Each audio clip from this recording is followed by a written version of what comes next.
أعوذ بالله من الشيطان الرجيم. بسم الله الرحمن الرحيم. ألم تر إلى الذين أوتوا نصيبا من الكتاب يؤمنون بالجبت والطاغوت ويقولون للذين كفروا هؤلاء أهدى من الذين آمنوا سبيلا. أولئك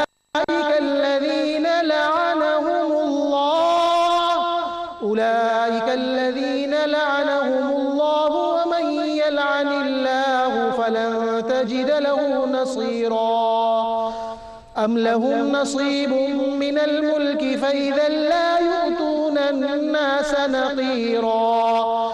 أم يحسدون الناس على ما آتاهم الله من فضله فقد آتينا آل إبراهيم الكتاب والحكمة وآتيناهم ملكا عظيما. فمنهم من آمن به ومنهم من صد عنه وكفى بجهنم سعيرا. إن الذين كفروا بآياتنا سوف نصليهم نارا كلما نضجت جلودهم بدلناهم جلودا غيرها ليذوقوا العذاب. إن الله كان عزيزا حكيما. صدق الله العظيم. الحمد للہ رب العالمین والصلاة والسلام علی سید الانبیاء والمرسلین اما بعد اعوذ باللہ من الشیطان الرجیم بسم اللہ الرحمن الرحیم. الم تر الی الذین اوتوا نصیبا من الکتاب یؤمنون بالجبت والطاغوت ویقولون للذین کفروا هؤلاء اہدی من الذین آمنوا سبیلا. صدق اللہ العظیم. اللہم صلی علی محمد وعلی آل محمد وبارک وسلم. رب اشرح لی صدری ویسر لی امری واحلل عقدۃ من لسانی یفقہوا قولی واجعل لی وزیرا من اہلی آمین یا رب العالمین. ناظرین کرام السلام علیکم ورحمۃ اللہ وبرکاتہ. پروگرام بصیرت القرآن میں خوش آمدید. الحمدللہ آج پروگرام نمبر 136 آپ کی خدمت میں پیش کر رہے ہیں. انشاءاللہ آج ہم مطالعہ کریں گے سورۃ النساء آیات 51 والا ہوگا. اللہ تعالی ہمیں اس کی توفیق عطا فرمائے. آئیے ناظرین کرام اس مبارک فرمان رسول صلی اللہ علیہ وسلم کو سمجھنے کے بعد بات کو آگے بڑھاتے ہیں اور آج کی زیر مطالعہ آیات کا ترجمہ کرتے ہیں. آج ہم مطالعہ کر رہے ہیں سورۃ النساء آیات 51 تا 56 کا. ان آیات کا ترجمہ پیش خدمت ہے. ارشاد ہوا: اے نبی صلی اللہ علیہ وسلم، کیا آپ نے نہیں دیکھا ان کو جنہیں کتاب میں سے ایک حصہ دیا گیا تھا؟ وہ ایمان لا رہے ہیں بتوں اور سرکشوں پر اور کہتے ہیں ان کے لیے جنہوں نے کفر کیا کہ یہ لوگ زیادہ راہ راست پر ہیں ان سے جو ایمان لائے ہیں. یہی وہ بدنصیب یہودی ہیں جن پر لعنت کی اللہ نے، اور جس پر اللہ لعنت کرے تو آپ اس کے لیے کوئی مددگار نہیں پائیں گے. کیا ان کے لیے کوئی حصہ ہے اختیار میں؟ اگر ایسا ہو تو وہ لوگوں کو ایک تل کے برابر بھی نہیں دیں گے. کیا وہ لوگوں سے حسد کرتے ہیں اس پر کہ جو اللہ نے ان کو دیا ہے اپنے فضل میں سے؟ سو ہم نے تو دی ہے آل ابراہیم علیہ السلام ہی کو کتاب اور حکمت، اور ہم نے انہیں دی بہت بڑی بادشاہت. پھر ان میں سے وہ بھی ہیں جو ان پر ایمان لائے اور ان میں سے وہ بھی ہیں جنہوں نے ان سے رخ پھیر لیا. پھر کافی ہے نافرمانوں کے لیے جہنم، بھڑکتی ہوئی آگ. بے شک جنہوں نے کفر کیا ہماری آیات کا، ہم ان قریب ان کو ڈال دیں گے آگ میں. جب بھی ان کی کھالیں جلیں گی تو ہم بدل کر دیں گے انہیں اور کھالیں تاکہ وہ چکھتے رہیں عذاب. بے شک اللہ زبردست ہے، کمال حکمت والا. ناظرین کرام یہ ترجمہ سورۃ النساء آیات 51 تا 56 کا. ترجمے کے بعد ربط آیات کی طرف چلتے ہیں، یعنی گزشتہ آیات جو ہم سمجھ چکے اور آج کی زیر مطالعہ آیات کا آپس کا تعلق کیا ہے، باہمی ربط کیا ہے. ربط آیات کے ذیل میں پہلی بات اسکرین پر آپ پڑھ رہے ہیں. گزشتہ آیات میں یہود کی گستاخیوں اور ان کی مذمت کا بیان تھا. نبی اکرم صلی اللہ علیہ وسلم کی شان میں معاذ اللہ گستاخیاں کرتے تھے، اس کا تذکرہ تھا، اور یہ بھی بات آگئی تھی کہ ان پر لعنت فرما دی ان کی ان حرکتوں کی وجہ سے اللہ نے. اب کیا ہے؟ اب ان کے مزید جرائم کا بیان ہو رہا ہے، مزید ان کی گستاخیاں یا ان کے برے اعمال کا تذکرہ آج بھی آئے گا۔ ناظرین کرام، ربط آیات کے بعد تعارف کا سیگمنٹ ہوتا ہے، یعنی جن باتوں کو آج ہم تفصیل سے آگے سمجھیں گے ان کا مختصر بیان اولاً جائزے کے طور پر لکھا ہے۔ تعارف میں سب سے پہلی بات آپ دیکھ رہے ہیں اسکرین پر، یہود کا ایمان والوں سے حسد اور مشرکین کو پسند کرنے کا بیان، یعنی مسلمانوں کے مقابلے میں مشرکین کو کہتے تھے بہتر ہے، انا للہ و انا الیہ راجعون، یہ گراوٹ کی انتہا ہے، اس کا بیان آئے گا۔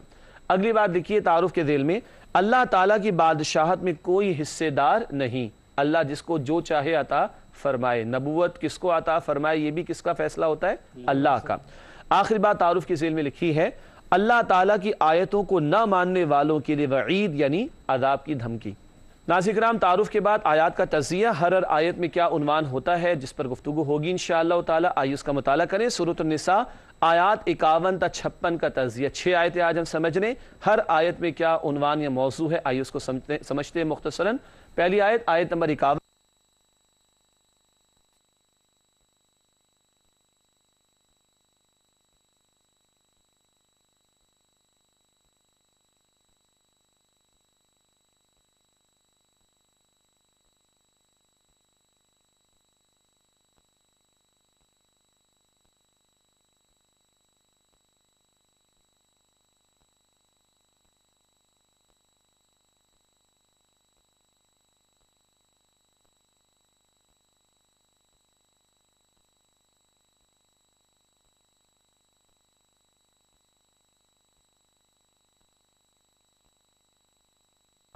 جہنم کا عذاب دائمی ہے، اللہ تعالیٰ اس عذاب جہنم سے ہم سب کی حفاظت فرمائے، آمین۔ ناظرین کرام، الحمدللہ زیر مطالعہ آیات کا ترجمہ اور ربط آیات اور تعارف اور تجزیے کا بیان مکمل ہوا۔ اب پروگرام کی ترتیب کے مطابق ہر آیت کا ترجمہ اور تشریح سمجھیں گے۔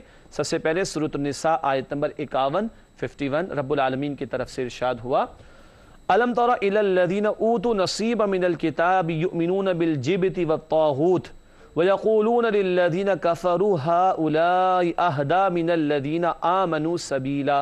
سورۃ النساء آیت نمبر 51 ہے، آئیے اس کا کرتے ہیں ترجمہ۔ ارشاد ہوا، اے نبی صلی اللہ علیہ وسلم، کیا آپ نے نہیں دیکھا ان کو جنہیں کتاب میں سے قصہ دیا گیا تھا، وہ ایمان لا رہے ہیں بتوں اور سرکشوں پر، اور کہتے ہیں ان کے لیے جنہوں نے کفر کیا کہ یہ لوگ زیادہ راہ راست پر ہیں ان سے جو ایمان لائے ہیں۔ یہ ہے ترجمہ سورۃ النساء آیت نمبر 51 کا۔ آئیے اس آیت کی تشریح کی طرف چلتے ہیں، چند الفاظ ہیں جو قابل غور ہیں، ان پر بات کریں گے۔ سب سے پہلے تشریح میں آپ دیکھ رہے لکھا ہے جبت، یہ لفظ آیا تھا جبت کا عربی میں قرآن کے متن میں۔ جبت کے معنی میں بت، جھوٹے معبود، جادو، جنتر منتر، فال گیری سب شامل ہیں، یعنی جتنی باطل چیزیں ہیں سب کے سب جبت میں داخل ہیں، جتنی باطل چیزیں ہیں وہ جبت کے مفہوم میں داخل ہیں، چاہے وہ بت ہوں، جھوٹے معبود ہوں، جادو ٹونا ہو، فال گیری ہو، جنتر منتر ہو، سب اس میں داخل ہے۔ اچھا، اب ذرا غور کیجئے، یہ اہل کتاب کا بیان ہو رہا ہے اور وہ ان چکروں میں پڑے ہوئے ہیں، یعنی یہ یہود خاص طور پر جو اللہ کو مانتے تھے، موسیٰ علیہ السلام کو مانتے تھے، تورات کو ماننے کے دعوے دار تھے، وہ بتوں کے چکر میں پڑے ہوئے ہیں، یا وہ فال گیری اور جھوٹے معبود اور بت پرستی کرنے والے مشرکین کو بہتر کہنا یہ بھی کرتے تھے۔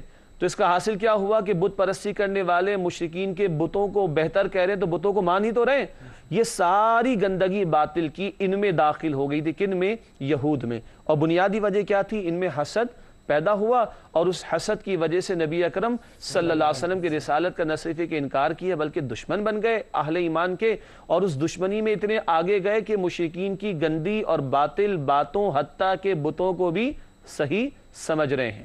ناظرین، یہ ہے حسد کی گراوٹ، یہ حسد کا نتیجہ کہ بندہ گراوٹ کی اس انتہا پر پہنچتا ہے کہ اللہ کو ماننے والے یہود مشرکین کے بتوں کو بھی صحیح کہہ رہے ہیں، معاذ اللہ۔ ایک اور بار جبت کے معنی میں لکھی آگے اسکرین پر آپ دیکھ رہے ہیں، ہر وہ چیز جبت ہے جس کی اللہ کے سوا عبادت کی جائے۔ تو وہی بات، تمام جھوٹے معبود، چاہے وہ بت ہو یا کوئی اور شے ہو، تمام جھوٹے معبود جن کی اللہ کے سوا عبادت کی جائے وہ بھی جبت کے مفہوم میں داخل ہیں۔ مگر پھر غور کیجئے، یہاں مشرکین عرب کے بارے میں بات نہیں آ رہی، اصلاً یہ بات آ رہی ہے اہل کتاب کے حوالے سے، ان کی گراوٹ کا ذکر کیا جا رہا ہے۔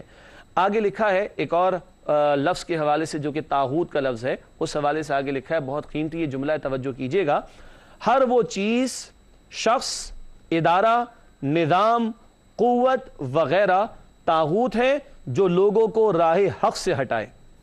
یہ لوگ طاغوت کو بھی مانتے تھے، اور ایک بہت بڑا طاغوت اگلے جملے میں آئے گا، ٹھیک ہے، وہ پڑھتے ہیں ابھی انشاءاللہ تعالی۔ لیکن یہ کیا تھا جملہ؟ ہر وہ چیز، شخص، ادارہ، نظام، قوت وغیرہ طاغوت ہے جو لوگوں کو رائے حق سے ہٹائے۔ کوئی شخص اللہ کے حکم کے مقابلے میں اپنے حکم کو نافذ کرنے کی بات کرے تو وہ بھی کیا ہے؟ طاغوت۔ کوئی ادارہ اللہ کے حکم کے مقابلے میں اپنا حکم نافذ کرے وہ بھی طاغوت۔ کوئی پارلیمنٹ، کوئی نظام حکومت، کوئی حکمراں اگر اللہ کے حکم کے مقابلے میں اپنے حکم کو نافذ کرنے کی بات کرے تو وہ بھی طاغوت ہے۔ اور ہمیں طاغوت کو ماننا نہیں، ہمیں طاغوت کا انکار کرنا ہے۔ آیت الکرسی ناظرین کرام ہم پڑھتے ہیں نا سورۃ البقرہ میں، آیت الکرسی کے بعد والی آیات میں ہے فَمَن يَكْفُرْ بِالطَّاغُوتِ وَيُؤْمِن بِاللَّهِ فَقَدِ اسْتَمْسَكَ بِالْعُرْوَةِ الْوُثْقَىٰ۔ جو طاغوت کا انکار کرے اور اللہ پر ایمان رکھے، طاغوت کا انکار بھی ضروری، جو طاغوت کا انکار کرے اور اللہ پر ایمان رکھے اس نے مضبوط سہارا تھام لیا۔ اللہ ہمیں ہر قسم کے طاغوت سے محفوظ رکھے۔ اچھا، طاغوت کا لفظ طغیانی سے ہے، طغیانی سرکشی کو بھی کہتے ہیں، ہے نا؟ اور طاغوت کون؟ جو سرکشی پر آ جائے، کوئی فرد ہوگا، کوئی ادارہ، کوئی حکومت جو اللہ کے حکم کے مقابلے میں اپنے حکم کی بات کرے، اپنی مرضی کی بات کرے، یہ سب طاغوت۔ اور اب اگلا جملہ دیکھیے، لکھا ہے شیطان بھی طاغوت میں شامل ہے۔ یہ بھی تو سب سے بڑا سرکش ہے جس سے تکبر کیا تھا اللہ کے حکم کے مقابلے میں، تو شیطان کے لیے بھی لفظ طاغوت قرآن میں استعمال ہوتا ہے۔ یہود کے سرداروں کے لیے بھی لفظ طاغوت قرآن میں استعمال ہوتا ہے۔ تو یہ کوئی فرد بھی ہوگا، کوئی ادارہ بھی ہوگا، کوئی نظام بھی ہوگا جہاں اللہ کا حکم ٹوٹ رہا ہو، اللہ کے حکم کو بائی پاس کیا جا رہا ہو اور اپنی منمانی پر عمل کرایا جا رہا ہو، یہ سب کچھ طاغوت ہے، اس کا انکار اور اس کی نفی ضروری ہے۔ ناظرین کرام، اس کے بعد حسد کا بیان یہود کا، وہ آپ اسکرین پر دیکھ لیں، لکھا ہے یہود کے حسد کا بیان، جبت اور طاغوت پر یقین رکھتے ہیں۔ وضاحت آ گئی نا، جبت کی بھی آ گئی، طاغوت کی بھی آ گئی، اور ان کی گراوٹ کی انتہا کہ حق سے محروم بھی ہوئے اور حسد اور جلن کی وجہ سے اتنے گر گئے کہ مشرکین کے بتوں کو بھی ٹھیک کہہ رہے ہیں اور جبت اور طاغوت کو بھی صحیح سمجھ رہے ہیں۔ آخری بات اس آیت کی تشریح میں لکھی ہے، مشرکین کو اہل ایمان کی نسبت زیادہ ہدایت یافتہ قرار دیتے ہیں۔ کون؟ یہودی مشرکین کو مسلمانوں کے مقابلے میں زیادہ ہدایت یافتہ قرار دیتے ہیں، حالانکہ یہود کو پتہ ہے کہ اللہ نے بت پرستی سے منع کیا ہے، اللہ نے شرک سے منع کیا ہے، مگر نہیں، کیونکہ جلن ہو گئی مسلمانوں سے، حسد ہو گیا مسلمانوں سے، تو اس گراوٹ پر پہنچے کہ مشرکین کو مسلمانوں کے مقابلے میں بہتر کہنا شروع کر دیا۔ ناظرین کرام، اللہ مجھے اور آپ کو حسد کی ہر شکل سے بچائے کہ یہ انسان کو گندگی کے اس ڈھیر اور گراوٹ کی اس انتہا تک لے جاتا ہے۔ آئیے بات کو آگے بڑھاتے ہیں، اگلی آیات نسبتاً تشریح مختصر ہوگی ان میں۔ اگلی آیت ہے سورۃ النساء آیت نمبر 52، آئیے اس کا مطالعہ کریں۔ رب العالمین نے ارشاد فرمایا اولئک الذین لعنہم اللہ ومن یلعن اللہ فلن تجد لہ نصیرا۔ سورہ النساء آیت نمبر 52، آئیے کرتے ہیں اس کا ترجمہ۔ ارشاد ہوا، یہی وہ بد نصیب یہودی ہیں جن پر لعنت کی اللہ نے، اور جس پر اللہ لعنت کرے تو آپ اس کے لیے کوئی مددگار نہیں پائیں گے۔ سورۃ النساء آیت نمبر 52 ہے، آئیے اس کا ترجمہ کر لینے کے بعد تشریح کی طرف چلتے ہیں۔ سادہ بات ہے تشریح میں، پہلی بات لکھی ہے یہود جرائم کی وجہ سے اللہ تعالیٰ کی لعنت کے مستحق بنے۔ لعنت کا مطلب اللہ کی رحمت سے دور ہونا، اور اللہ کو کسی کو عذاب دینے کا شوق کوئی نہیں، معاذ اللہ۔ یہ بندے ہیں جو یہ حرکتیں کرتے ہیں اور اللہ کے عذاب اور اس کی لعنت کے مستحق خود بنتے ہیں۔ اللہ ہمیں محفوظ رکھے۔ اور اگلی بات تشریح میں لکھی ہے جس پر اللہ تعالیٰ لعنت کر دے اس کا کوئی مددگار نہیں ہوتا۔ کیوں؟ لعنت کا مطلب یہ اللہ کی رحمت سے دور ہے، جس کو خود اللہ اپنی رحمت سے دور کر دے اب اللہ کے مقابلے میں کوئی اس کی مدد کرنے والا نہیں ہوگا۔ اور یہاں رحمت سے دوری کی وجہ حسد بھی بنا، اور حسد کی وجہ سے گراوٹ کی انتہا ہماری سمجھ میں آ گئی۔ اللہ ہمیں حسد سے بھی بچائے اور اپنی لعنت سے بھی ہم سب کو محفوظ رکھے۔ ناظرین کرام، اس کے بعد سورۃ النساء آیت نمبر 53 ہے، رب العالمین کی طرف سے ارشاد ہوا ام لہم نصیب من الملک فاذا لا یؤتون الناس نقیرا۔ سورۃ النساء آیت نمبر 53 ہے، آئیے کرتے ہیں اس کا ترجمہ۔ کیا ان کے لیے کوئی حصہ ہے اختیار میں؟ اگر ایسا ہو تو وہ لوگوں کو ایک تل کے برابر بھی نہیں دیں گے۔ ناظرین کرام، یہ ترجمہ سورۃ النساء آیت نمبر 53 کا یہود کی کنجوسی کا بیان ہے۔ تشریح ضرور پیش کریں گے آپ کی خدمت میں، تاہم ایک وقفہ آپ کے ہمارے درمیان حائل ہے، آپ سے ملاقات ہوتی ہے اس وقفے کے بعد۔ السلام علیکم ورحمۃ اللہ وبرکاتہ۔ ناظرین کرام، پروگرام مسجد القرآن میں خوش آمدید۔ آج ہم مطالعہ کر رہے ہیں سورۃ النساء آیات 51 تا 56 کا بریک سے پہلے سورۃ النساء آیت نمبر 53 کا ترجمہ پیش کیا گیا، یہود کی کنجوسی کا ذکر آیا ہے۔ آئیے تشریح کی طرف چلتے ہیں سورۃ النساء آیت نمبر 53 کے حوالے سے۔ لکھا ہے اسکرین پر آپ دیکھ رہے ہیں، یہود کو اللہ تعالیٰ نے اپنی بادشاہت میں کوئی حصہ عطا نہیں کیا اور نہ انہیں کوئی اختیار دیا گیا ہے۔ اصل میں بات کیا ہے، یہ جو اعتراض کر رہے ہیں کہ بنی اسرائیل سے نبوت لے کر بنی اسماعیل کو کیوں دے دی، تو بتایا جا رہا ہے تمہاری اوقات کیا ہے، تم تو اللہ کے بندے ہو نا۔ مالک کون ہے؟ اللہ جو چاہے حکم دے، چاہے تو بنی اسرائیل میں نبوت کو جاری رکھے، چاہے تو بنی اسماعیل میں منتقل فرما دے۔ کل اختیار اور بادشاہت کس کے لیے ہے؟ اللہ کے لیے۔ یہ ان کو سمجھایا جا رہا ہے کہ تم اپنی اوقات کو پہچانو، بندہ بندہ بن کر رہے اور اللہ کو مالک مانے اور اس کے حکم پر عمل کرے، ٹھیک ہے؟ وہ انگلش میں کہتا ہے نا، باس از آلویز رائٹ والی بات، and if disagreed refer to rule number 1 and rule number 1 is what? The boss is always right.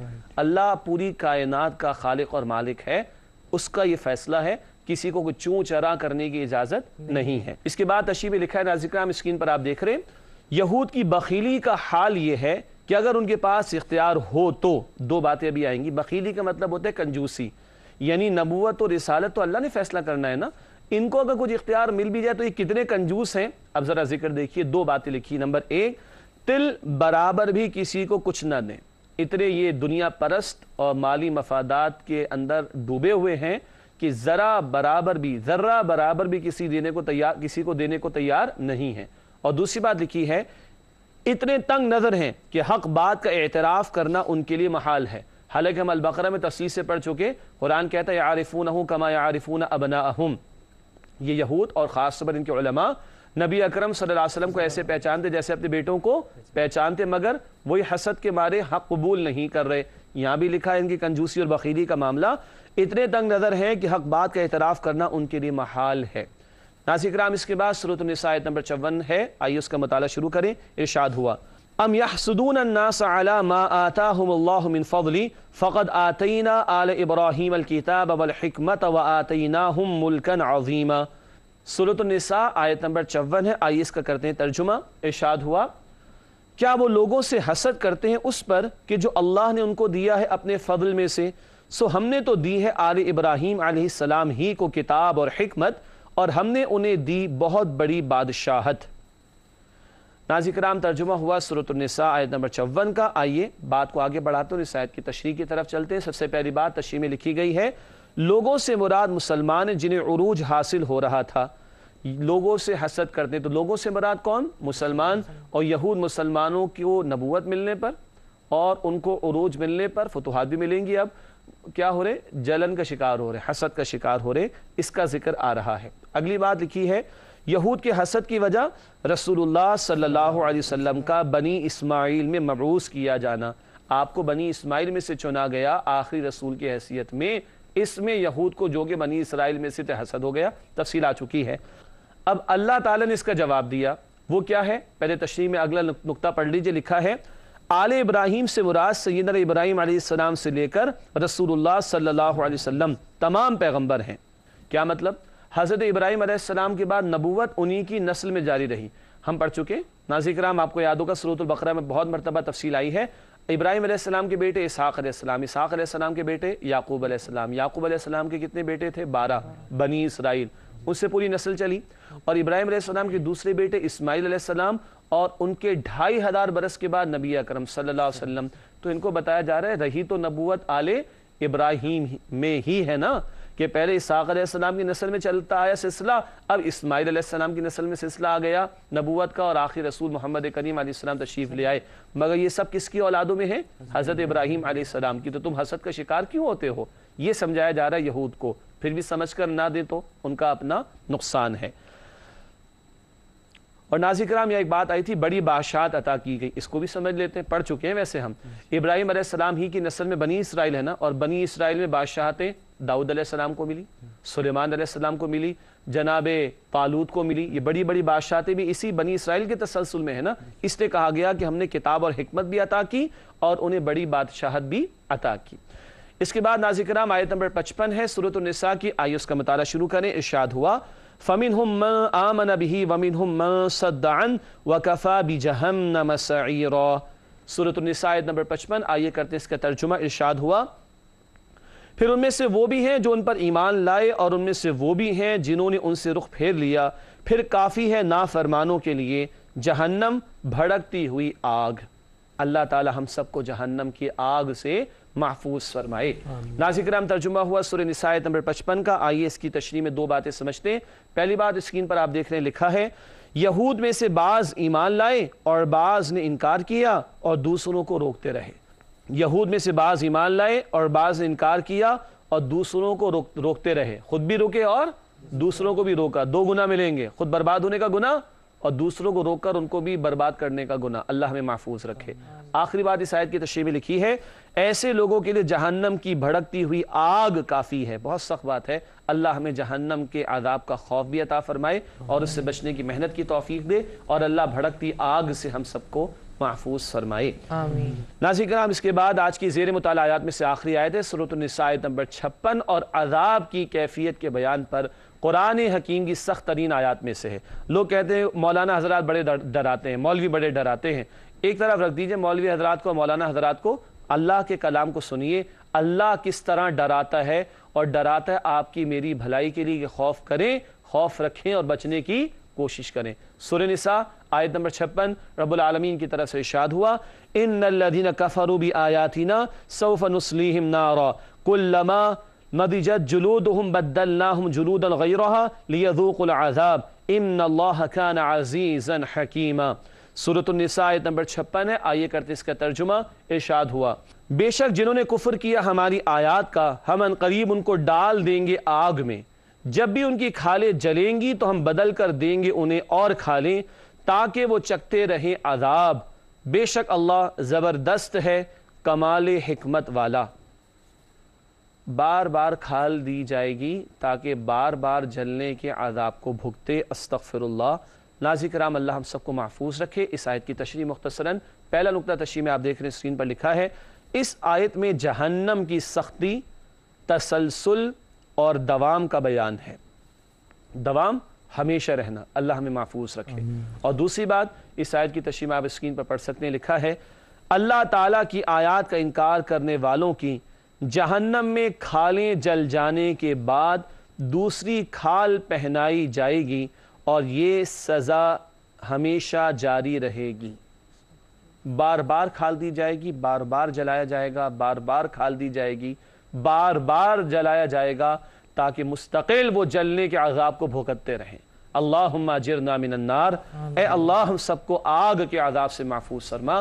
یہ اللہ کا کلام ہے ناظرین، یہ اللہ نے ڈرایا ہے، یہ جہنم کا عذاب برحق ہے، اور اللہ رحمان و رحیم نے ڈرایا ہے تاکہ آج خوف پیدا ہو ہم میں اور ہم ان کرتوتوں اور اعمال سے بچیں جو جہنم میں لے جانے والے ہیں۔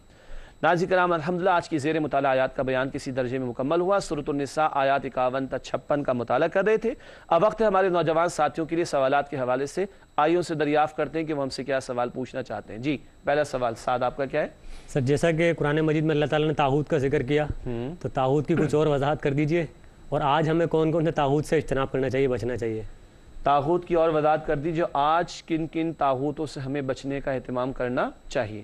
طاغوت کا لفظ طغیانی سمجھتے ہیں، سرکشی۔ دریا اپنی حدود کراس کرے تو سیلاب آتا ہے، تو وہ کیا ہے؟ دریا میں طغیانی آ گئی۔ بندہ اللہ کی مقرر کردہ حدود کو کراس کرے تو یہ بھی سرکشی ہے۔ اگر ایک شخص، ٹھیک ہے، ایک شخص دوسروں کو مجبور کرتا ہے کہ وہ اللہ کے حکم کے مقابلے میں اس شخص کی بات مانے تو یہ شخص بھی طاغوت ہے۔ ایک ادارے کا سربراہ یا ایک ادارہ اپنے لوگوں کو مجبور کرتے ہیں کسی گناہ کے عمل پر، نافرمانی کے عمل پر، تو وہ ادارہ اس وقت طاغوت ہے۔ کوئی حکومت اگر غیر اسلامی قوانین کو نافذ کرے یا اللہ کی شریعت کے مقابلے میں کافروں کے دیے ہوئے قوانین کو نافذ کرے تو وہ حکومت اس وقت طاغوت ہے۔ شیطان بھی طاغوت ہے۔ اللہ کے احکامات کے مقابلے میں کافروں کے قانون سے فیصلے کرنے والے بھی طاغوت۔ ان سب سے بچنا ہوگا۔ اور ہاں، ہم بھی طغیانی پر نہ آ جائیں، اپنے نفس کی خواہشات پر عمل نہ کریں اللہ کے حکم کو چھوڑ کر، تو ہمیں خود بھی طغیانی سے بچنا ہے اور ہر قسم کے طاغوت سے بچنے کا اہتمام کرنا۔ یہ اکیلے کے لیے نہیں ہوگا، اس کے لیے اجتماعی زندگی اختیار کرنا ہوگی، دین کے ماحول میں آنا، دین کو سیکھنا، دین والوں کے ساتھ اٹھنا بیٹھنا۔ یہ اجتماعی طور پر جو طغیانی معاشرے میں ہے اس کا مقابلہ بھی اجتماعی طور پر کرنا ہوگا۔ جیسے سورہ عصر میں آتا ہے وَتَوَاصَوْا